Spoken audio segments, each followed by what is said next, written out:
আমি বেশ দুরন্ত ছিলাম, ভুলে গেছে, মাফ করে দেন। আমি তো নদীর পাশে বেড়ে ওঠি, এমনকি সাপও ধরে ফেলেছি। রুটিন ছিল কি যে ধারাবাহিকতার কারণে আপনি আপনার জীবনটাকে এত সুন্দর করে সাজাতে পেরেছেন? আমার অভিনয়ের ভূতটা চাপে আমার মেট্রিক পরীক্ষার আগে এবং আমরা ওই নাটকটি মঞ্চস্থ করার দুঃসাহসিকতা দেখিয়েছি। ৪৭ বছর ধরে আমি অভিনয়টাকে আঁকড়ে ধরে আছি, একটা গল্প দেখতে পাই। ওই নাটকটি গ্রহণযোগ্যতা বেশি পায়, রেমুনারেশনের পুরোধাটা নিয়ে যায় নায়ক নায়িকারে। তাণ্ডবে কাজ করেছি।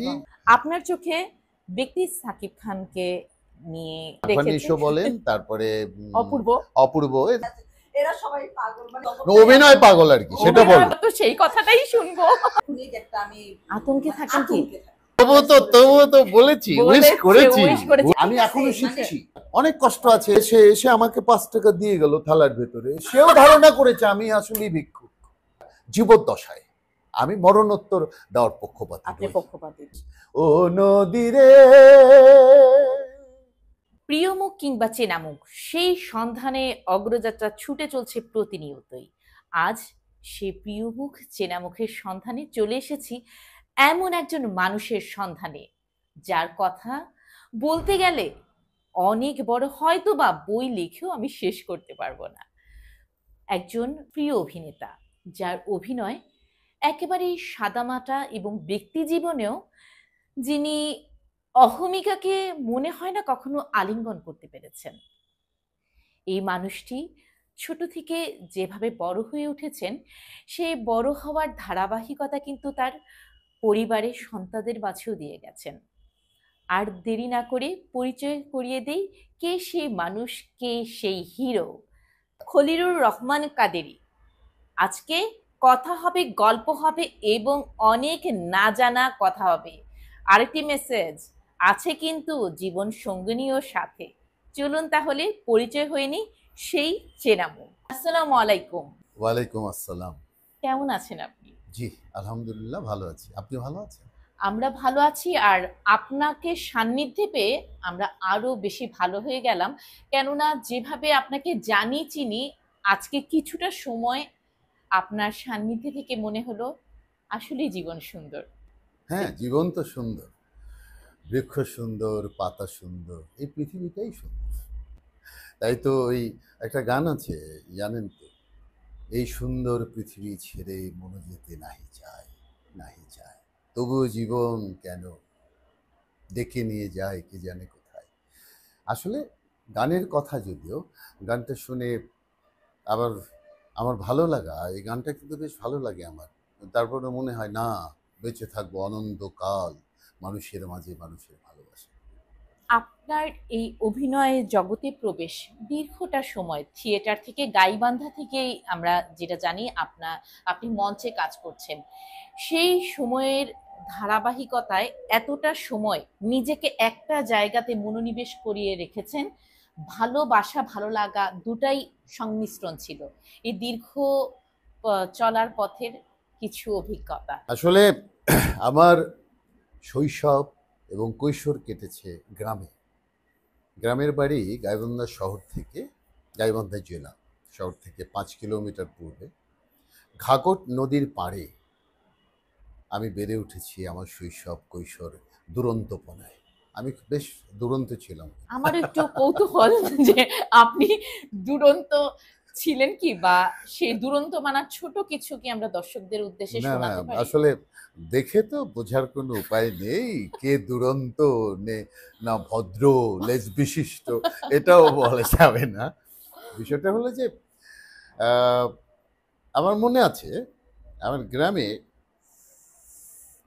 আমার এক চাচা, নুরুল চাচা, তার পেঁপে গাছে পেঁপে পেকে আছে। তা আমরা কিছু দলবদ্ধ প্রায় ৮-১০ জন সমবয়সী, সবাই ক্লাস 6-7, না ক্লাস 4-5-এ পড়ি, 4-5-এ পড়ি, এরকম একটা ব্যাপার। ওই সময় এসে বললাম, চাচা গাছে পেঁপে পেকে আছে, দেন না খাবো। যা যা যা, এমন একটা ভাব করলো, যা যা যা, আরে আজব তো, ঠিক আছে। তারপরে আমরা প্ল্যান করলাম যে ওর পেঁপে গাছের পেঁপে একদম রাতের বেলা সাবার সাবার একদম সবগুলো পেরে ফেলেছি। এখন ওইটা নিয়ে যে পেঁপে গাছের পেঁপে হয়েছে, পরের দিন ওইটা নিয়ে মিটিং হলো, বেশ লোকজন আসলো। এই তোমরা দেয় না তো কি করব, আমাদের খাইতে ইচ্ছে করছে, আমরা পোলাপান মানুষ, টাকা পয়সা নাই, আমরা খাই পেঁপে পেকে আছে, খাইতে ইচ্ছে করছে, দেয় নাই, বাস পেঁপে পড়ছি, ভুল হয়ে গেছে, আমাদের মাফ করে দেন। হ্যাঁ ঠিক আছে, ঠিক আছে, সহজ যাও সরল স্বীকারোক্তি। সঙ্গে, হ্যাঁ ভুল হয়ে গেছে, মাফ করে দেন, সঙ্গে সঙ্গে মাফ। আমাদেরকে কি বলবে, 3-4 স্টুডেন্ট কি বলবে আমাদেরকে? এরকম অসংখ্য আছে, অসংখ্য বলা যাবে না, বলা যাবে না, হ্যাঁ, বলা টপ যাবে সিক্রেট। এখন এই যে আপনার যে দুরন্তপনা, এই মজার এই দুরন্তপনা, এটাকে আমরা অনেকটা জীবনের সৌন্দর্য বলেও কিন্তু রেখে দিতে পারি এই স্মৃতিগুলোকে। হ্যাঁ। এখনকার নতুন প্রজন্মের এই স্মৃতিগুলো আসলে থাকে না, এটার না কারণটা না কি? না, মানে আপনি যেটা বললেন যে নতুন প্রজন্ম এই স্মৃতিগুলো কি করে পাবে? আমি তো নদীর পাশে বেড়ে ওঠা, নদীতে যে ঝাঁপ দিতাম, সাঁতরে এপার থেকে ওপারে চলে যেতাম, ওপার থেকে চিৎকার করে ডাক দিতাম, এই খোলই ধরে দাঁড়িয়ে থাক, আমি মাছ ধরবো এখন। তারপরে নদীর পাড়ে একদম পার পার ঘেঁষে একদম পানি, তো সাঁতরে এপারে চলে আসতাম, এসে ডুব দিয়ে চোখ বড় বড় করে গাতের ভিতর থেকে বেলে মাছ, বান মাছ, এমনকি সাপও ধরে ফেলেছি, সাপ দিয়েছি পারে যখন, তখন যে ইয়ে ছিল, "এই, এটা তো সাপ, বিষ মুক্ত সাপ, ধরা সাপ যেটাকে বলে আর কি, আমি কোনো ব্যাপার না, ফেলে দে", এরকম। ওই ব্যাপারটা আজকালকার ছেলে মেয়েরা কোথায় পাবে? শহরে বড় হয়, ওই যে কি বলে ব্রয়লার মুরগি বলে অনেকে, যে ব্রয়লার মুরগি ঘরে থাকে, নাড়াচাড়া নাই, খুব একটা খেলার মাঠের সংখ্যাও কম, খুব কমে গেছে, যদিও ছেলেরা খেলতে চায়। এই আমার পাঁচতলাতেই একটা ছেলে আছে, ও ফুটবল খেলতে যায় প্রতিদিন বিকেল 4টায়, তাও একটা বদ্ধ জায়গায়। আমরা তো বদ্ধ জায়গায় ফুটবল খেলিনি, ওপেন মাঠে খেলেছি। ওরা তো বদ্ধতার ভেতরে, সাঁতার শিখবে কোথায়? আছে ধারে কাছে তেমন স্বচ্ছ পানিওয়ালা নদী? এই নদীতে যাবে, বুড়িগঙ্গায় দূষিত নদীতে যে সাঁতার শিখতে পারবে? মরে যাবো তো নামলে পড়ে বুড়িগঙ্গায়। বুড়িগঙ্গার যে অবস্থা, সাঁতার শিখতে ধরলে তো মরে যাবে। তাহলে কোথায় যাবে তারা? তাদের যাওয়ার কোথাও জায়গা নেই, তারা ঘরেই মোবাইল টিপছে, দেখছে, এটা করছে, ওটা করছে। এর হ্যাঁ, জন্য কি আসলে আমরা নিজেদেরকে দায়ী করতে পারি কিনা, যে আমরাই অবশ্যই আমরা আসলে দায়ী। তাদেরকে উপহার দিতে হ্যাঁ, পারছি না? অবশ্যই আমরা দায়ী। আমরা জায়গা কমিয়ে ফেলেছি, মাঠ কমিয়ে ফেলেছি, মাঠে অন্য কিছু করেছি। কেন? প্রকৃতির ভারসাম্য রক্ষা করতে হবে না? প্রকৃতির ভারসাম্য রক্ষা করার জন্য তো আমার জীবজন্তুকেও লালন পালন করতে হবে। আমি হয়তো সেইভাবে, আমার অনেকে বাসায় বিড়াল রাখে, কুকুরের বাচ্চা রাখে, আমি বাসায় রাখি না, কিন্তু আমার বারান্দায় আপনি খেয়াল করে দেখবেন, ওখানে পানি রাখা আছে, একটা জায়গায় দুটো ইয়েতে পানি রেখেছি, দলবদ্ধভাবে কাক এসে পানি খেয়ে যায়, এবং সানসেটের উপরে আমি খাবার ফেলি প্রতিদিন, সেই খাবারগুলো কাক এসে খেয়ে যায়, যতটুকু পারি দিই প্রতিদিন। এটা আমার প্রতিদিনের কাজ, এটা রুটিন রুটিন ওয়ার্ক এটা আমার। এই রুটিনের কথায় যখন আসি, একটু বলে নিই, ছোটবেলা থেকে আপনার পারিবারিকভাবে কি এমন কোনো রুটিন ভাবে ছিল যে এভাবেই চলা, সকালে এখন ওঠা, পড়তে বসা, খেলতে যাওয়ার কোনো রুটিন ছিল কি, যে ধারাবাহিকতার কারণে আপনি আপনার জীবনটাকে এত সুন্দর করে সাজাতে পেরেছেন? একটা বয়স পর্যন্ত তো অবশ্যই ছিল, বাবা মা আমাদেরকে সেভাবে ইয়ে করেছেন, যদিও আমরা অনেকগুলো ভাই বোন, 8 ভাই বোন আমরা, 8 ভাই বোন। 5 ভাই 3 বোন, তারপরেও দুঃখিত, তো এই রুটিনটা মেনটেন করতাম, নাস্তাটা সময় মতো, সবাই একসাথে বসে নাস্তা খাওয়া, তারপরে স্কুলে যাওয়া, এসে গোসল করে আবার ভাত খাওয়া, বিকেলে খেলতে যাওয়া, কিছু জিনিস। একটা সময় যে হয়তো রুটিন থেকে একটু বেরিয়ে গেছে, যেমন আমার অভিনয়ের ভূতটা চাপে কখন জানেন? আমার অভিনয়ের ভূতটা চাপে আমার মেট্রিক পরীক্ষার আগে, ঠিক 6 মাস আগে আমার মাথায় অভিনয়ের ভূত চেপে গেল, তখন এটা কি আমি, কেউ দিল কি না সেই না, ইচ্ছেটা? হঠাৎ নিজের কি কেন যেন চলে আসলো আমি জানি না, ভালো লাগা ভালোবাসা থেকে যাই বলুন, তখন গাইবান্ধা শহরে কোনো দল ছিল না, মঞ্চের কোনো মঞ্চ নাটকের কোনো দল ছিল না, আমরাই প্রথম মেঘদূত নাট্য সংস্থা নামে, আমরা 6-7 জন সাহসী ছেলে এবং মেয়ে, আমরা এই বাহ। মেঘদূতকে তৈরি করি। তৈরি এই সে সময়ের সালটা আমরা একটু জেনে নিব। 77। 77, সেই 77 এ হুম। গাইবান্ধার মতো জায়গাতে আপনারাই তৈরি করে নিলেন একটি দল। হ্যাঁ, এবং আমাদের প্রথম প্রযোজনার প্রথম কি যেন ডাকাত, নামটা ঠিক মনে করতে পারছি না, ভুলে গেছি, কিন্তু দ্বিতীয় প্রযোজনার কথাটা মনে আছে, সেটা হচ্ছে 1978-এ নাগরিক নাট্য সম্প্রদায় নুরুল দিনের সারা জীবন মঞ্চস্থ করলেন সৈয়দ শামসুল হক আলী। এবং আমরা ওই নাটকটি মঞ্চস্থ করার দুঃসাহসিকতা দেখিয়েছি 1979-এ গাইবান্ধার মতো শহরে এবং দর্শনের বিনিময়ে। ঠিক আছে, 1980 সালে আমার মনে আছে বিভাগীয় পর্যায়ে নাট্য প্রতিযোগিতা হলো। তখন আমরা গাইবান্ধা থেকে রাজশাহীতে চলে গেলাম, পদ্মা রঙ্গমঞ্চে ওই নাটক মঞ্চস্থ করলাম, নুরুল দিনের সারা জীবন। এবং কেমন সাড়া পেলেন তখন? সাড়া পেলাম মানে কি, বিভাগীয় পর্যায়ের যতগুলো নাটক ছিল ওর মধ্যে গাইবান্ধার মেঘদূত নাট্য সংস্থা প্রথম স্থান অধিকার করলো নুরুল দিনের সারা জীবন। সাবাস, সেটা তো অনেক এবং বড় পরের কথা। দিন দুপুরে একটি শো করার জন্য তারা অনেক অনুরোধ করেছিলেন, আমরা পারিনি, কারণ শিডিউলটা ছিল রাজশাহী ইউনিভার্সিটিতে পরের দিন দুপুরবেলার শো। এবং আমরা যথারীতি রাজশাহী ইউনিভার্সিটিতে শো করলাম এবং সেই দিনই সন্ধ্যায় আমরা নাটোর চলে এসেছি। আমার মনে আছে, আমার এই ব্যাপারগুলো একদম জলজল করে ভাসে চোখের সামনে। নাটোরে চলে এসেছি, নাটোর সাকাম নাট্যগোষ্ঠীর সঙ্গে গোষ্ঠীর সাথে নাটক বিনিময় করেছি। সাকাম নাট্যগোষ্ঠীতে আমরা রাত্রি যাপন করেছি এবং পরের দিন ওখানেও ওই নুরুল দিনের সারা জীবন মঞ্চস্থ করেছি। নুরুদ্দিনের সারা জীবন, এটা বলা যায় আপনাদের যেই সংগঠনটি নাটকের থিয়েটার, যে এটার জন্য অনেক বড় একটি প্রাপ্তি, বা আপনাদেরও জীবনের মোড় কি ঘুরিয়ে দেওয়ার সাথে সম্পৃক্ত আছে কি সেই? না, বড় প্রাপ্তি তো অবশ্যই বড় প্রাপ্তি। কিন্তু যারা মঞ্চ নাটকের সঙ্গে জড়িত তারা যে কোনো নাটকই হোক, সেটা যার লেখাই হোক, মঞ্চ নাটক তো সবাই লিখতে পারে না। যারা লেখেন তাদের নাটক লিখেই আমরা, তাদের নাটক নিয়েই তো আমরা কাজ করেছি। সেটা কম বেশি হতে পারে, কোনোটা হয়তো আপ টু দ্য মার্ক, কোনোটা আপ টু দ্য মার্ক নয়, এরকম কিছু থাকতেই পারে। কিন্তু মঞ্চ আমাকে অনেক কিছু শিখিয়েছে, মঞ্চের কাছ থেকে আমি অনেক কিছু শিখেছি। আমি যা কিছু শিখেছি আমার অভিনয়ে, আমি সব মঞ্চ থেকে শিখেছি, এটা আমি স্বীকার করবই। এটাকে এই স্বীকার করাটা আমরা জানি আপনি বরাবরই কিন্তু এই স্বীকারটা করে আসেন। না করার তো কোনো কারণ নেই, কারণ মঞ্চ আমাকে দিয়েছে তো এই ব্যাপারগুলো অভিনয়ে কিভাবে করি। তবে একটা জিনিস, মঞ্চ নাটক আর টেলিভিশন নাটকের মধ্যে কিন্তু পার্থক্য আছে, অ্যাক্টিং এর পার্থক্য আছে। এই জায়গাটা কেমন আপনাকে সেটা বুঝতে হবে। ওটাই হচ্ছে মেধা এবং বিবেক। একটা মানুষের বিবেক এবং মেধা যদি না থাকে, সে কখনোই ভালো অভিনেতা হতে পারবে না, কখনোই না। আপনার বিবেক, আপনার ভেতর থেকে আসতে বিষয়টাকে অনুধাবন করতে হবে যে হ্যাঁ, সিচুয়েশন এটা, আমাকে এইভাবে এই কাজটি করতে হবে, হ্যাঁ করতে হবে। ওই অনুধাবন ক্ষমতাটা যার আছে সে একজন ভালো অভিনেতা, তাছাড়া সে ভালো অভিনেতা নয়, আমি মনে করি। চমৎকার একটি আমরা কথা এবং উদাহরণস্বরূপ আমরা শুনে নিলাম। এখন একটু জানবো যে বিটিভিতে 1992 সালে শঙ্কিত পদযাত্রা, যেটার একটি পাগলের চরিত্রে অভিনয় করে আপনি কিন্তু সেই সময় একেবারে আলোড়ন সৃষ্টি করে দিয়েছিলেন। ওইটা যদিও বিটিভি থেকে আপনি দ্বিতীয়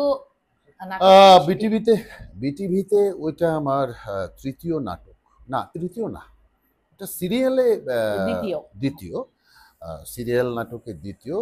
এটা আমার মনে আছে, ক্ষমা হারুন ভাই আমাকে ওই সুযোগটা করে দিয়েছিলেন। এবং মসরুল আজিজ সাহেবের লেখা, উনি এখন নেই, উনি মারা গেছেন, ভদ্রলোক, চমৎকার লিখেছিলেন। এবং ওই আমাকে অন্য চরিত্র, আমাকে মানে হারুন ভাইয়ের সঙ্গে আমার পরিচয়টা এরকম, উনি আমাকে বলেছিলেন যে কাদ্রি তোমার কোন চরিত্রটি করতে চাও। আমি হারুন ভাইকে বললাম যে এটা তো আমার দেখার বিষয় না, আপনি আমাকে যে চরিত্রটি করতে বলবেন আমি সেই চরিত্রটি যথাযথভাবে ফুটিয়ে তোলার চেষ্টা করব, because I am an actor, আমি অভিনেতা, দ্যাটস ইট। কারণ অভিনেতা এই শব্দটিকে আমি কিভাবে লালন করি এবং পালন করি, আমি মনে করি যে একজন অভিনেতা সে কাদামাটি দিয়ে আপনি কি করতে পারবেন? You can make a house, আপনি একটা বাড়ি বানাতে পারবেন, আপনি একটা পুতুল বানাতে পারবেন, বা আপনি অন্য যা কিছু ইচ্ছে তাই করতে পারবেন, আমার মনের মাধুরী মিশিয়ে আপনি যা ইচ্ছে তাই করতে পারবেন। আমি সেই কাদামাটি যদি হতে পারি তাহলেই না আমি অভিনেতা। চমৎকার কথা শুনলাম, যে কথার পরে আসলে আর কিছুই আমার প্রশ্ন থাকে না। ওই সময়কার আপনাদের কাটানোর সময়টা আর এখন 2025 তফাৎটা কেমন দেখেন আপনার চোখে? ওই সময় মানে কোন সময়ের কথা বলছি? আপনার যখন প্রথম যেমন বিটিভির আমরা শঙ্কিত পদযাত্রা নাটকের সময়টা বলছি, সেই সময়টা আর এখনকার আপনি যে অভিনয়গুলো করছেন সেই সময়কার অভিনয়ের জায়গাটা আর এখনের অভিনয়ের জায়গাটা পার্থক্য কতটুকু? দেখুন, আহ, সময়ের তালে তালে সবকিছুরই পরিবর্তন হয়। প্রকৃতিগত পরিবর্তন হয়, মানুষের পরিবর্তন হয়, ভালো লাগার পরিবর্তন হতে পারে, সব কিছুরই তো পরিবর্তন হয়। তো সেই ক্ষেত্রে এখানেও তো কিছুটা পরিবর্তন অবশ্যই হয়েছে। সেই পরিবর্তনটা আপনারা বুঝতে পারবেন, আমি বলতে পারবো না। আপনার আরেকটি বিষয় যে আপনি খুবই সাধারণভাবেই কথা বলেন। যেমন আপনার সাথে আমাদের যখন কথা হয়েছে, এত আন্তরিকতা ভাবে আপনি কথা বলেছেন, যেটা বলেছিলাম কোনো অহমিকা নয় বা আপনি একজন অভিনেতা, সেই বিষয়ে আপনার ভিতরে অন্যান্য সময় যেটা দেখেছি টিভি স্ক্রিনে বা আপনাকে দূর থেকে দেখেছি, যদিও আজকের মতো এতটা কাছাকাছি ভাবে অন্য সময় পাইনি। আপনার কাছে কেন জানি মনে হয় আপনি অহংকার বা অহমিকা বিষয়টা ঘেঁষতে দেন না। সেটা কেন? আমি তো মানুষ। আরে, আপনি মানুষ, আমিও মানুষ। এখানে অহংকার বা অহমিকাকে আমি স্থান দেবো কেন? এই বিষয়টা তো অনেকে এই চর্চাটা করতে পারে না। সেটার কারণটা কি বলে মনে করেন আপনি? সেটা তার সেটা তার ব্যাপার। সেটা কেন পারে না, সেটা তার ব্যাপার। ওই ব্যাপারটা তো আমার জানার কথা নয়, তাই না? আমি আমাকে চিনি, আমি আমাকে জানি মানুষের সঙ্গে কিভাবে কথা বলতে হবে, একটা মানুষ যাতে কষ্ট না পায়। এই যেমন পথে ঘাটে তো অনেক সময় হয়তো দেখা গেলো আমি কোথাও বসে, আমি কিন্তু বাইরে টঙের দোকানে বসে চা খাই, কোনো তাই? সমস্যা, হ্যাঁ, টং দোকানে বসে চা খাই। আশেপাশের লোকজন আছে, তাকায়, হয়তো কথা বলে কেউ, কেউ তো বলে কিছু মনে না করলে আপনার সাথে একটা ছবি তুলি। আমি নির্দ্বিধায় বলি, হ্যাঁ প্লিজ তোলেন, সমস্যা নেই। ছবিটা আমি পোস্ট করব, জিজ্ঞাসা করে আবার যারা ভদ্র আর কি, যারা তারপরে পোস্ট করবো, আমি যে পোস্ট করা কি খুব জরুরি, যদি মনে করেন তাহলে করতে পারেন, লিখে দিন যে আমি একজন অভিনেতার সাথে, কোনো সমস্যা নেই। মানুষ মানুষের সঙ্গে কথা বলবে, এটাই তো স্বাভাবিক, তাই না? আর এই দীর্ঘ পথ চলায় অনেক কিছু বাদ দিয়ে আমি কথা বলেছি। কিছু প্রসঙ্গ আমি বলবো যে আমার এই চর্চাটা অভিনয়ের চর্চা শুধু নয়। আমি যখন গাইবান্ধায় ছিলাম, গাইবান্ধা জেলা স্কুল সরকারি, ওই স্কুলে আমি ক্লাস 6 থেকে ক্লাস 10 পর্যন্ত 4টি বিষয় আমাকে কেউ সেকেন্ড পজিশনে আনতে পারিনি। আমি বিষয়গুলো বলি: অবশ্যই। কবিতা আবৃত্তি, গান, ধারাবাহিক গল্প বলা এবং উপস্থিত বক্তৃতা। এই 4টি বিষয়ে কেউ আমাকে সেকেন্ড করতে পারেনি। আমি অলওয়েজ ফার্স্ট হতাম।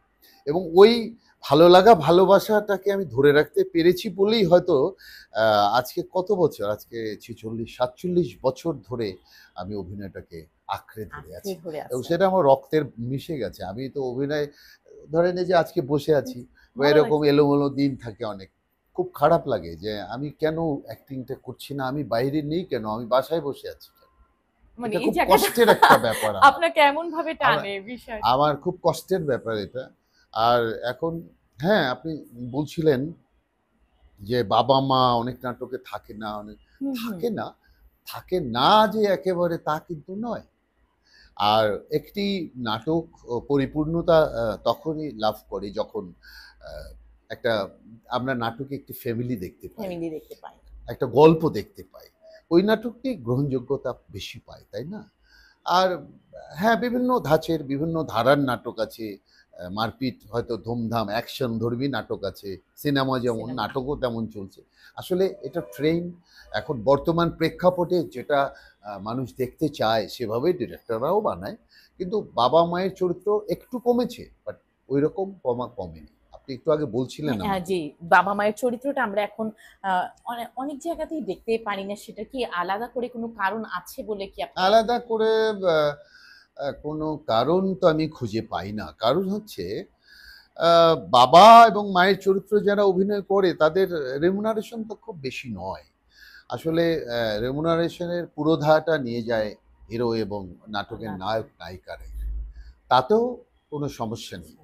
আমার কথা হচ্ছে যে একটি নাটক যখন একজন পরিচালক চিন্তা করবেন, বানাবেন, তখন উনি হয়তো ওই চিন্তা করেই বানান যে নাটকটি যাতে দর্শক গ্রহণযোগ্যতা পায় এবং দর্শকদের ভালো লাগা তৈরি হয়, তাহলে উনি ওইভাবেই চিন্তা করেন।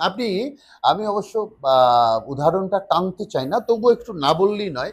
আমি জি বাংলা মাঝে মধ্যে দু একটা সিরিয়ালে হয়তো চোখে পড়ে যায়, আচ্ছা, রিমোট রিমোট ঘোরাতে ঘোরাতে ঘোরাতে তখন দেখি যে একজন 85 বছরের বৃদ্ধা উনি চেয়ারে বসে অভিনয় করছেন, একটি 12 বছরের শিশু সে অভিনয় করছে, একটি 16 বছরের কিশোরী সে অভিনয় করছে। কতগুলো চরিত্রের সমন্বয় ঘটিয়ে একটি ধারাবাহিক নাটক তৈরি হয়। বাংলাদেশেও এরকম যে হয় না তা না, কিন্তু এটা আরো বেশি বেশি হওয়া উচিত চর্চা আরো আমি বেশি মনে করি। প্রসারিত করা প্রয়োজন। সেই আমরা পারিবারিক মেলবন্ধনটা দেখতে হলে দেখতে যেন পারি। হ্যাঁ। আমরা জানি আপনি যে ফিল্মগুলোতে অনেক কাজ করা হয়েছে, সেই সুবাদে বর্তমানে বাংলাদেশের ফিল্ম ইন্ডাস্ট্রিকে আপনি কেমন চোখে দেখছেন? হ্যাঁ, সিনেমার একটা উত্তরণ ঘটতে যাচ্ছে। আমার মনে হচ্ছে যে একটা ভালো কিছু হবে সামনে। মাঝখানে খারাপ অবস্থায় একটু ছিল, খারাপ সময় ছিল, কিন্তু এখন যে ছবিগুলো হচ্ছে এটা বেশ গল্প নির্ভর এবং যারা তৈরি করছেন তারা মেধা সম্পন্ন পরিচালক, অবশ্যই বলবো। এবং ভবিষ্যৎ ভালো। আমি মনে করছি যে আগামী দিনগুলোতে এই এই ধারাবাহিকতাটা রক্ষা করতে পারলে সিনেমার একটা উজ্জ্বল মানুষ তো বড় বড় স্ক্রিনে ছবি দেখতে চায়, তাই না? এটাই স্বাভাবিক, মানুষ বড় স্ক্রিনে ছবি দেখতে চায়, বড় স্ক্রিনে দেখার মজাটাও আলাদা। কিন্তু দাগি মুভিতে, আরফান নিশোর দাগি মুভিতে আপনাকে দেখেছি। এরপরে কি আর অন্য কোনো মুভিতে কাজ করা হয়েছে কিনা দাগির পরে? হ্যাঁ, তাণ্ডবে কাজ করেছি আমি। তাণ্ডবে কাজ করেছি, একটি ছোট্ট চরিত্র তাণ্ডবে। এটা মানে কি বলবো, ওই টক শো হয় না, টক শোতে বিরোধী দলীয় নেতা এরকম একটা চরিত্র আমি করেছি। একজন আরেকজনকে আক্রমণাত্মক, আমি টেবিল চাপড়ে দাঁড়িয়ে গেলাম মাঝখানে, মানে আমরা যেটা দেখি টক শোতে টেবিল চাপড়ে দাঁড়িয়ে গেলাম, তো এই এরকম। তাণ্ডবের কথা আসতেই চলে আসতে হয় দেশের সুপারস্টার সাকিব খানের কথা। সাকিব খানের সাথে আপনি কাজ করেছেন, আপনার চোখে ব্যক্তি সাকিব খানকে নিয়ে আমি তো সাকিব খানের ব্যক্তিগত জীবন সম্পর্কে কখনো ভাবার সুযোগ নেইনি, আর এটা উচিত নয়, যার যার ব্যক্তিগত জীবন। তবে সামনাসামনি আমি সাকিব খানকে দেখেছি, আমার ভালো লেগেছে। নাইস ম্যান, আমার সঙ্গে কথা বলেছে, একসঙ্গে অভিনয় করলাম, ভালো লেগেছে। এর বেশি আর কি বলবো। আরফান নিশোর সাথে আমরা আরফান নিশো বলেন, তারপরে অপূর্ব, এদের সবার সাথেই তো কাজ হয়েছে। আর অনেকের সঙ্গে, অনেক নায়ক নায়িকা যারা আছে নতুন, তাদের সাথেও কাজ হয়েছে। তারা অনেকে দেখলে পরে হয়তো কোনো একটা মেয়ে সেটে দেখলো যে মেয়েটির সাথে হয়তো আমার ইতোপূর্বে কাজ হয়েছে, আমি বাবা হয়েছিলাম, ওই সেট থেকে দেখা গেলো আমি ঢুকছি সেটে, দেখে দূর থেকে চিৎকার, বাবা কেমন আছো। কেমন লাগে সেই মুহূর্তে? খুব ভালো লাগে, ভালো তো লাগবেই, কারণ আমি বাবা। আমি তো আসলে অভিনয় যখন করি তখনও বাবা, আর বাইরে যদি কেউ বাবা ডাকে তাহলে তার বাবাই হয়ে যাবো, সমস্যা কোথায়? সেটা বলা যায় দীপ্ত ও প্রান্ত। হ্যাঁ, আমার দুই ছেলে। তাদেরকে নিয়ে ছোট কিছু কথা বা তাদেরকে নিয়ে কি বলবো, খুব বেশি কিছু বলার নেই, বড় হয়ে গেছে সবাই, দুজনেই বড়। এখন আমার কিছু না বললেও তাদের চলার পথে কোনো সমস্যা হবে বলে আমি মনে করি না, আমি যদি কিছু নাও বলি। আমার বড় ছেলে ও সিয়াটেলে থাকে, ঢাকাতে লেখাপড়া করেছে নটরডেমে, তারপরে বিমান বাহিনীতে ছিল। যাই হোক, ওই অধ্যায়টা আমি না বলি, এটা কষ্টের কথা, তো আমি বলতে চাই না। এখন ভালো আছে আমার ছেলে, সিয়াটেলে আছে, বেশ ভালো আছে। আর ছোট ছেলে প্রান্ত, ও একটা মাল্টিন্যাশনাল কোম্পানিতে চাকরি করছে, আমাদের সাথেই থাকে। এই তো আমি, আমার ওয়াইফ, আমার ছেলে, এই নিয়ে চলে যাচ্ছে। আমরা একটু এখন চলে যাই যে আপনার জীবনের গল্পের যে নায়িকা তৌহিতা, সে জীবন সঙ্গিনীকে কিভাবে খুঁজে পেলেন? জীবন সঙ্গিনীকে কিভাবে খুঁজে পেলাম, এইটা ছিল ওর সাথে আমার লেখা ছিল, তো না হলে তো খুঁজে পাওয়ার কোনো প্রশ্নই ওঠে না। বিষয়টা হলো যে কোথায়, আমরা খুব সুন্দর করে শুনতে পাচ্ছি কোথায়, সেই কোথায় যে আমরা বলছিলাম যে হিরোর কথা, সেই হিরোইনকে না দেখলে তো গল্পটা পুরো হ্যাপি এন্ডিং হয় না। তাই হ্যাপি এন্ডিং আনতে হলে একটু চলে যাই, ক্যামেরা যাবে এখন অন্যদিকে। বিষয়টা হলো যে আমি যখন ওই যে 92 সালে পাগলের চরিত্র করেছিলাম নাটক, তখন তো নেড়ে মাথায় ছিলাম। হুম, আমার খালা শাশুড়ির বাসায় আমার ছোট বোনের সঙ্গে আমি ভাড়া নিলাম। আমি তো একা, আমার ছোট ইমিডিয়েট ছোট বোনটা ও বললো যে ভাইয়া তুমি তো আমার সাথেই থাকো। ও যাত্রাবাড়ি থেকে আমি চলে আসলাম মুগদার খালা শাশুড়ির বাসায়। তারপরে আমার হোন্ডাটা রাখা ছিল আমার শাশুড়ির বাসায়, জায়গা ছিল না ওর বাসায় এই হোন্ডাটা। তো মাঝে মধ্যে দেখা হতো। তো হঠাৎ করে একদিন বিকেলবেলা আমার মনে আছে আমাদের বাসায় আসছে আমার ভাগ্নিটা যে আছে, ও ভাগ্নিটা বলতেছে মামা দেখো ওই যে আসছে কেয়া খালামণি আসছে। আমি তাই কোথায় ডাকো কথা বলি। আসলো কথা বললাম। তারপর হঠাৎ করে শুনলাম যে তার বিয়ের আলোচনা হচ্ছে, হুম, বিয়ের প্রস্তুতি এরকম যে ভালো ছেলে পেলে। আমি পেলে ভালো। দিদি। তো আমার ছোট বোনটা বললো যে কেমন লাগে, আমরা ভালোই, খারাপ হুম, মন্দ না। মন্দ না। তোড়জোড় হচ্ছে, বয়স হয়ে যাচ্ছে, বিয়ে করিস না কেন, বড় ভাই বলছে সুইডেন থেকে। পরে বললাম যে ঠিক আছে, অসুবিধা নাই, আলাপ পারতে পারো, হুম, সমস্যা নেই। काल में कुछ ना काला कुछ काला है। नहीं है, काला काला नहीं था, काला नहीं था, वो काला नहीं था। ऐसे ये अल्लाह का बात आपके है, जरिए। इसीलिए वो ने मुझको नहीं बोला। চলে যাই এখন সেই পাগলের পাগলির কাছে।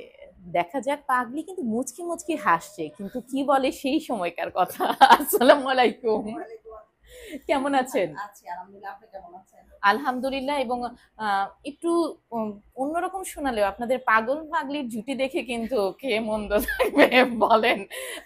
কিভাবে এই যে পাগল সেই সময়কার আপনার নায়ককে আমি পাগল বলাতে আমি মনে করি যারা অভিনয় করে এরা আসলে সবসময় পাগল, মানে সন্ন্যাসী পাগল টাইপের। এখন আমি বুঝতে পারি যে মানে তারা দীর্ঘ সংসার জীবনে। করে, সংসার করে ঠিক আছে, কিন্তু তাদের মানে সারাক্ষণই এইসব নিয়েই তাদের হ্যাঁ। চিন্তাধারা। পাগল যে ডেকেছে এটা কিন্তু ভুল না। ভুল না, হ্যাঁ, হ্যাঁ। তাহলে তো মানে যারা অভিনয় মানে শিল্পী যারা, মোট কথা মানে পাগল কি, এটা একটা মানে কি বলবো, এটা আমাদের একটা সবার একটা ভালোবাসার ডাক। ভালোবাসার ডাক। ভালোবাসা থেকে আছে। এরা সবাই পাগল, মানে এরা অভিনয় নিয়ে ওই জগৎ অভিনয় পাগল আর কি, সেটা অভিনয় বলো। পাগল আর কি। সেটা বলো। আপনাদের এই যুগলের পথ চলার কত বছর হলো? 33 33 পার হয়নি এখনো। কি পার হয়নি, 92। হ্যাঁ 2 সেপ্টেম্বর হ্যাঁ 92। সেপ্টেম্বরে, আমরা একটু তারিখটাও জেনে নিব। 21। 21। হ্যাঁ সেই সময় 33 বছরের জীবনে ব্যক্তি জীবন আর সঙ্গীকে নিয়ে কিছু 30 কথা, যেটা কখনোই সামনাসামনি বলা হয়নি, এমন একটি কথা। না না, গোপন কথা তো বলা যাবে না। আমরা তো সেই কথাটাই শুনবো। না না, গোপন কথা বলা যাবে না। কি বলা হয়নি মানে কি বলা হয়নি সেটা বলো। হুম, না, ওর সাথে আসলে বলা হয়নি বলে এরকম কোনো জিনিস মানে থাকার কথা না, কারণ ও যে ক্যারেক্টারের মানুষ, ওকে সবকিছু বলতেই হবে, মানে বল। সামনাসামনি সে সেটা মানে ভালোবাসে, সেইভাবে কথা বলতেই সে ভালোবাসে, সামনাসামনি যা বলবো সেটা। আর সে এই খুব তাড়াতাড়ি মানে ভুলে যায়, ভুলে যায় বলতে আপনাকে তো ভুলেনি। না, আচ্ছা, আমাকে তাহলে তো ভুলতে এটাই পারবে না, হবে। না এমনি সে বাবা হিসাবে মানে খুবই সে কোমলমতি, সে আর ওদিক থেকে এজ এ তার হাজবেন্ড ছেলেদের, হিসেবে হ্যাঁ হাজবেন্ড হিসাবেও সে ভালো না, আলহামদুলিল্লাহ। হাজবেন্ড হিসেবে ভালো না, আলহামদুলিল্লাহ বলো মানে আলহামদুলিল্লাহ। আচ্ছা যাক, আলহামদুলিল্লাহ। আমরা যদি একটু মার্কিং এর দিকে চলে যাই, 10-এ কত দেওয়া যায় স্বামী এজ এ জীবন সঙ্গী হিসেবে? কঠিন না, প্রশ্ন। না মোটেও কঠিন না। আচ্ছা, বলো। মোটেই কঠিন না, কারণ বলো। হচ্ছে একজনের লাইফস্টাইল। যখন এত বছর চলে আসছি, এখন তো বলার কোনো অপেক্ষাই রাখে না। মার্ক তো ওভার এখন 10-এ 11 হয়ে গেছে। 10-এ 11 হয়ে। আর বাবা হিসেবে আপনি কিরকম 10-এ কত দিবেন এই ব্যক্তিকে? ওকে ফুল মার্কই দেওয়া যায়। ফুল মার্কই দেওয়া যায়। এমন কোনো কথা, রাগ কেমন?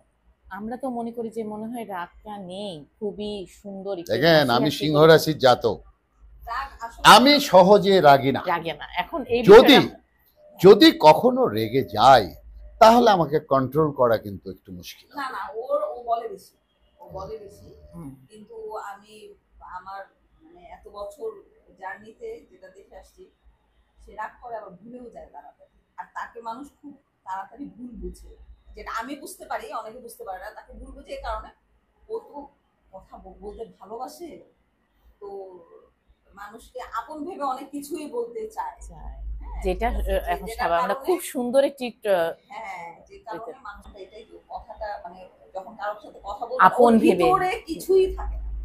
এই মানুষটাকে, এই চরিত্র যে আপন ভেবে কাউকে কথা বলা, এখন যে আমাদের বর্তমান সমাজ বা প্রেক্ষাপট, আমরা কিন্তু জটিলতার বসবাস দেখি। সেই জায়গাতে ভিন্ন ধর্মী একজন মানুষ, এই জন্য আপনার কি মনে হয় যে এই জন্য আমার সার্বক্ষণিক একটা আমি আতঙ্কে মানে থাকেন কি?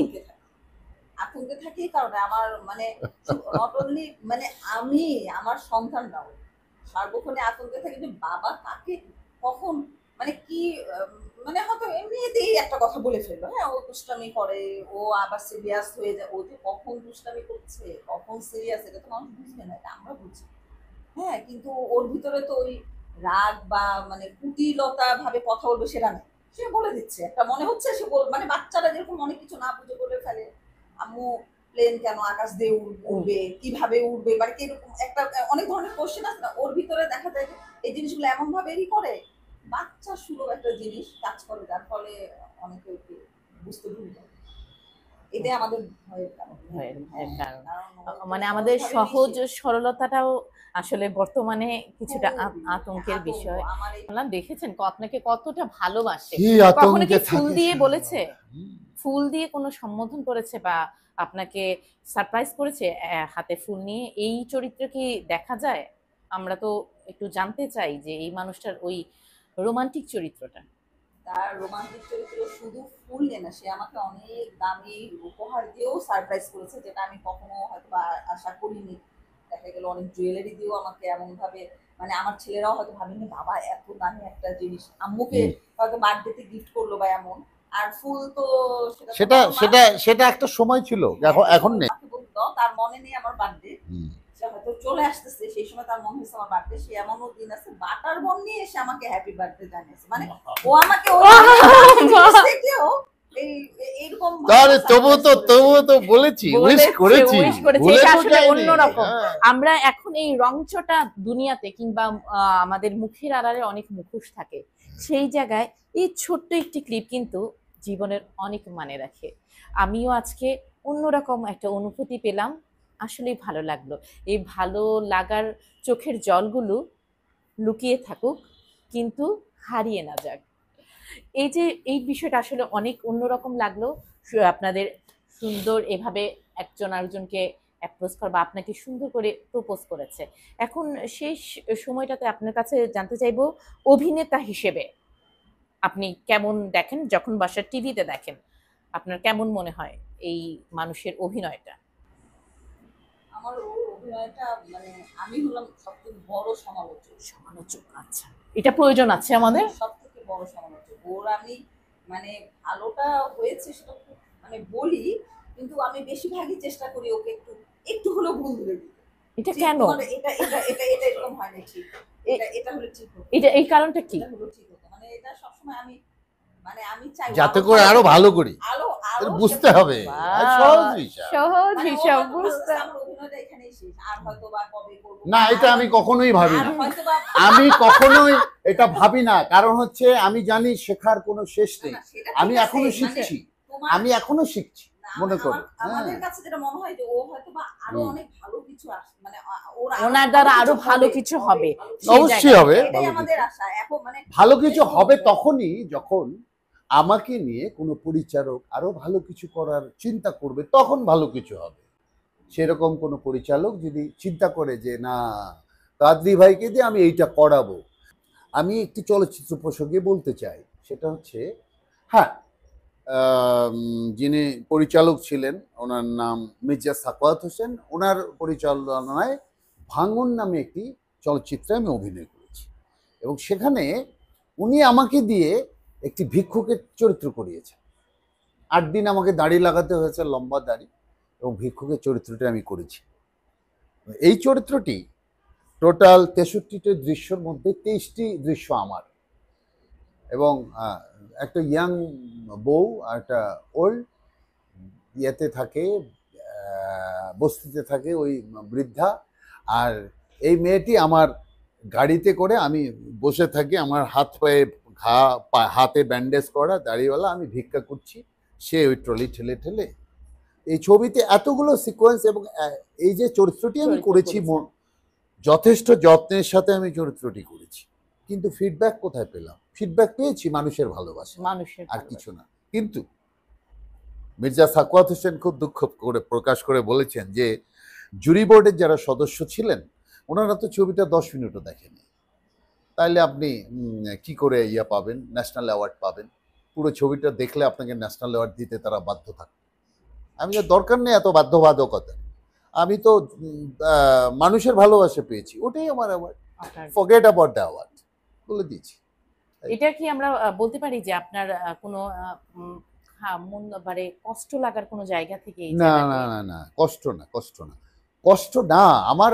হ্যাঁ, একটা কষ্ট আছে, বাংলাদেশে প্রকৃত শিল্পী যারা, তাদের মূল্যায়ন হয় মরণোত্তর। মরণের জীবদ্দশায় যদি মূল্যায়ন হতো প্রকৃত শিল্পী যারা, তাহলে এই যে অনেকগুলো অ্যাওয়ার্ড আছে না, বাংলা একাডেমি অ্যাওয়ার্ড আছে, 21 পদক আছে, কত 21 কত অ্যাওয়ার্ড আছে, মরণোত্তর কেন দিতে হবে? একজন শিল্পী জীবদ্দশায় যদি তার সম্মাননাটা দেখে যেতে পারে, একটা আত্মতৃপ্তি নিয়ে সে মরতে পারবে। আর মরণোত্তর দিলে সে কি জানতে পারবে যে তাকে পুরস্কৃত করা হয়েছিল? তার ফ্যামিলি জানবে তার আত্মতৃপ্তিটা কোথায়। একজন শিল্পী আত্মতৃপ্তি নিয়ে অভিনয় করে দর্শকদের মনোরঞ্জনের জন্য, সে সে ফিডব্যাকটা সে কি পেল না তো। মরণোত্তর হলে তো পাবে না, জীবদ্দশায় হলে তাহলে সেটা। আমরা খুব সুন্দর সেই। এবং দামি একটি কথা আপনার কাছ থেকে জেনেছি। তাহলে কি বলবো যে এই দীর্ঘ এই জীবনে প্রাপ্তিটা দর্শকের ভালোবাসা? অবশ্যই দর্শক ভালোবাসে বলেই তো এখনো আমি অভিনয়টা করে যাচ্ছি, দর্শকদের ভালোবাসা দিয়েই অভিনয় পথ চলছে এখন। যদি আমরা নাহলে তো থেমে যেতাম, অনেক কষ্ট আছে, অনেক প্রশ্ন আছে, এই পথ চলা নাহলে কি ছেমে দিত। মসৃণ ছিল? হ্যাঁ? মসৃণ না ছিল কি না, পথ চলাটা? খুব সহজ ছিল না, কিন্তু আমি সহজ করে নিয়েছি। সবার কাছে হয়তো অতটা সহজ নয়, কিন্তু আমি সহজ করে নিয়েছি, কারণ আমি জানি জীবন এবং অভিনয় দুটো পাশাপাশি অবস্থান করে। মানব জীবনের সুখ দুঃখময় অনুভূতিগুলিকে মঞ্চায়িত করাকেই অভিনয় বলে।